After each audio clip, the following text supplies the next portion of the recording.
set to have the units. Watch the crossfire. Watch the crossfire. Units, watch your crossfire. Watch your crossfire, units.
They got him. They got him.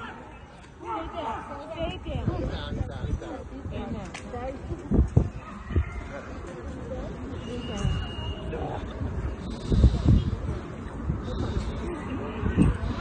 Everyone's all right. You did such a great job, girls. Great job. Everybody's okay. You're okay. You're okay. You're okay. You're okay. You're okay. Are you okay? You're okay. You're okay. Emily, where are you? Amen. Emily, are you there? Good. Amen. Amen. Amen. Amen.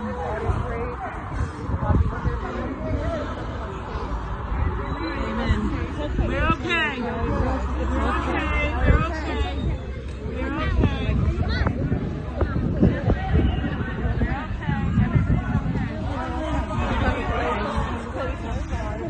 okay. Everybody's okay. Where's Rochelle? Where's Rochelle? Everybody's okay. Everybody's okay. Everybody's okay. Everybody's okay.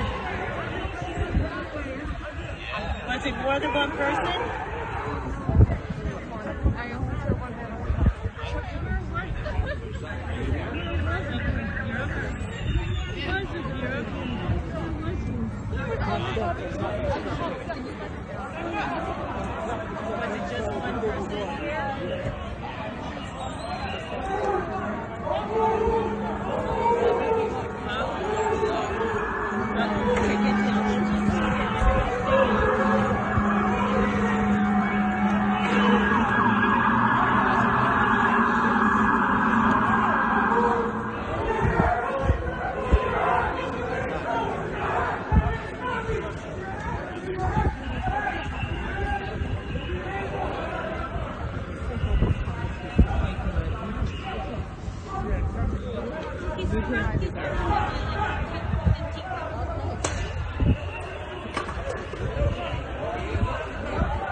Hello? Jessica, put me in on the phone, please.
Cathedral of St. John Divine today was hosting an event. It's an annual event that they host. Thankfully, this year with COVID, there was a much smaller event than normal. At about 3 o'clock, there was Christmas caroling on the steps behind me. At about 3:45 p.m., that caroling came to a close. It was at about that time, at 3:45 p.m., when shots rang out from an individual, if you look behind me, right in front of those massive doors, an individual firing shots. We had a police officer on the scene. We had a detective on the scene, a community affairs detective from the 2-6 precinct, almost immediately, and engaged the armed perpetrator. We also had an unrelated sergeant that was at St. Luke's Hospital, which happens to be right around the corner, immediately respond to the scene. We have a total of 15 shots fired by our 3 members of the service. This is preliminary at this time. We have multiple shots fired by the defendant. The defendant at this point is struck at least once in the head and deceased. He was removed to the hospital around the corner. I can tell you so far what we know. We have 2 firearms recovered. Chief Monahan has pictures of the firearms.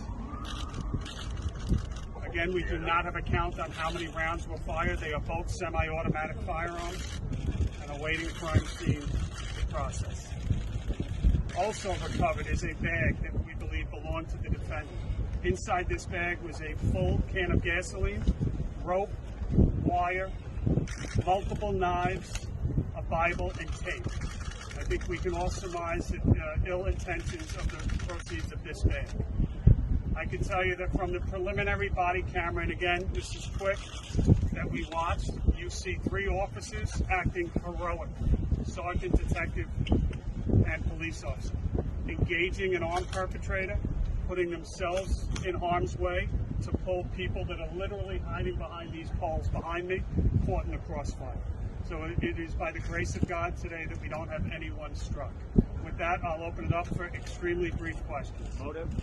Unknown at this time. Obviously, we have a tentative ID, and I'm joined here on my left by Deputy Commissioner Miller. Until we have a firm ID, we're not going to release any name. We are following up leads as we speak. Where exactly was the shooter located? If you look behind me to the 2 round doors with the 2 reefs, you cannot see it from here, but there is a circular marble that goes vertically. He was standing behind that, using that as cover. I heard he was asking officers to shoot him. Is that true? We have multiple witnesses that were in the scene of the shots fired. Multiple witnesses are telling our detectives that he was yelling, "Kill me." Based on that tentative ID,